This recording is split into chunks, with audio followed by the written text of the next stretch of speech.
আপনি বলছেন দলের শৃঙ্খলা মেনে আপনি চলবেন। আপনি একেবারে প্রকাশ্য জনসভায় আপনি আপনার ব্লক সভাপতি ঠিক করে ফেলছেন, এটা কি শৃঙ্খলা? আপনি অ্যানাউন্স করেছেন, মঞ্চে দাঁড়িয়ে বলেছেন কোথাও ঠিক করেনি। আমি তো সর্বোচ্চ নেতৃত্বর কাছে লিখিতভাবে আবেদন করেছি। আজ পর্যন্ত দুটো ব্লক সভাপতি করতে 30 বছর কংগ্রেস করেছি। অতীশ বাবুর নেতৃত্বে করেছি, অধীর চৌধুরীর নেতৃত্বে করেছি। কোন ব্লক সভাপতিকে সরানোর জন্য রাত্রি 8টায় বললে পরের দিন সকাল 10টায় সেই সভাপতি সরে গেছে। আর 2 বছর ধরে দুটো ব্লক সভাপতি সরাতে গিয়ে আমি ক্লান্ত হই। অভিষেক ব্যানার্জিকে জানিয়েছিলেন, উচ্চ নেতৃত্বকে জানিয়েছিলেন। অভিষেক ব্যানার্জিকে জানিয়েছেন। কোথায় জানাবো, কতবার জানাবো? অভিষেক ব্যানার্জিকে চিঠিতে জানিয়েছেন। হ্যাঁ, অভিষেক ব্যানার্জিকে চিঠিতে জানিয়েছেন। বললাম তো কোথায় জানিয়েছি না জানিয়েছি স্পেসিফিক তারা জানে। তাদেরকে প্রশ্ন করুন, তাহলে তারা স্বীকার করবে না অস্বীকার করবে তাদের।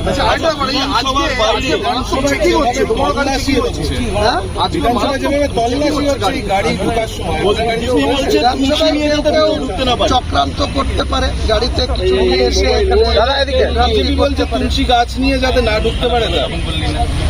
বিধানসভাটা তো তুলসী গাছের জন্য না, আর ঈদের নামাজ পড়ার জন্য না, কুরবানি করার জন্য না। বিধানসভাটা হচ্ছে আগস্ট হাউস।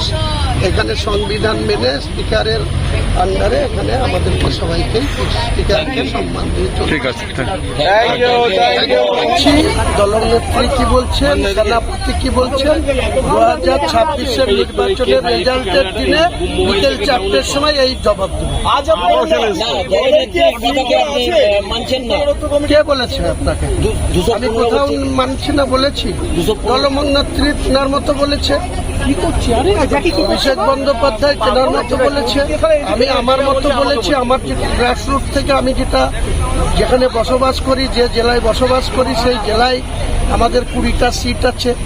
22-এর মধ্যে 2টো বিজেপি আছে। আগামী রেজাল্ট যখন হবে, ওটা সার্বিক 294-এর মধ্যে 213 জিতেছিল। তারপরে বাই ইলেকশন কিছু বিজেপির এমএলএ এসে আজকে 226 হয়েছে। 2026-এর নোটিফিকেশন হতে দিন। তারপরে পলিটিক্স আমিও দীর্ঘদিন ধরে করছি, আর আমাদের নেত্রী 50 বছর ধরে পলিটিক্স। আমি কোথায় চ্যালেঞ্জ হলো? আপনারাই বলছেন, তিনি ওনাকে গিয়ে বলুন। আমি তো 26-এর রেজাল্টের টাইমে বিকেলবেলায় কথা বলব।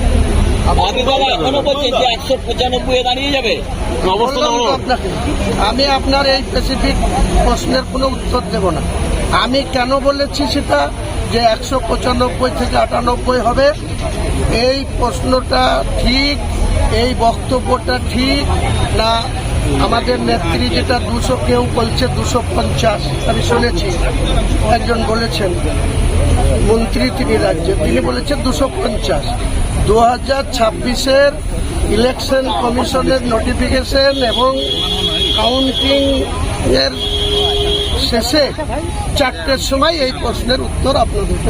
একটা বিষয়, দলের এই শৃঙ্খলাগত আমি সত্যি কিছু বলবো না। আমি কি করে বলবো? আচ্ছা, ব্যাপার বলে তো আপনারা আমার কথায় আমি আসামি। এর আগে তো আপনারা যখন আমাকে সেকেন্ড নোটিশ হলো শোকজ, তখন আপনাদের বিভিন্ন মিডিয়াতেই তো আমাকে ফাঁসি দিয়ে দিচ্ছিলেন। মনে হচ্ছিল, এমন এমন কথাবার্তা শুনছিলাম, আমার বাড়িতেও খুব বিভ্রান্তি হচ্ছিল যে আমার ফাঁসি হয়ে যাবে। তো লাস্টে দেখলাম যে এই জাজমেন্টও পাওয়া গেল না। ফাঁসি তো দূরের কথা, বাইরে জাজমেন্টই হলো না। আগে 2বার, আর এটা সকল তো হবে না, এটা আমি ওসব আপনাদের উল্টো পাল্টা প্রশ্নের কোনো উত্তর আমি দেব না। ওনাকে জিজ্ঞেস করুন, যিনি চিঠিটা ইস্যু করেছে, ফাইনাল না সেমিফাইনাল?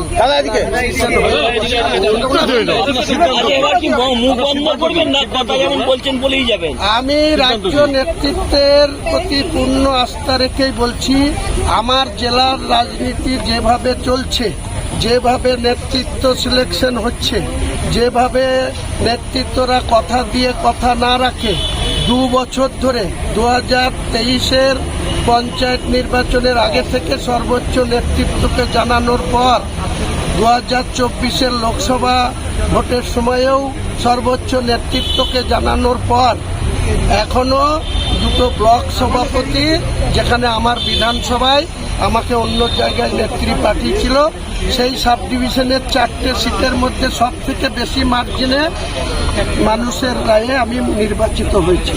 সেই ব্লক সভাপতিরা আমাকে পদে পদে অসম্মান করে এবং সেখানকার তাদের নেতৃত্বে যারা পঞ্চায়েত প্রধান, প্রতিদিন তারা একটা কেউ ওয়ারিশ সার্টিফিকেট নিতে গেলে 50,000 টাকা দাবি করে। এই অন্যায় কাজের বিরোধিতা আমি করেছি, করব, আর তার জন্য আমাকে যা সিদ্ধান্ত নেবে আমি মেনে নেব। আচ্ছা, একটা লাস্ট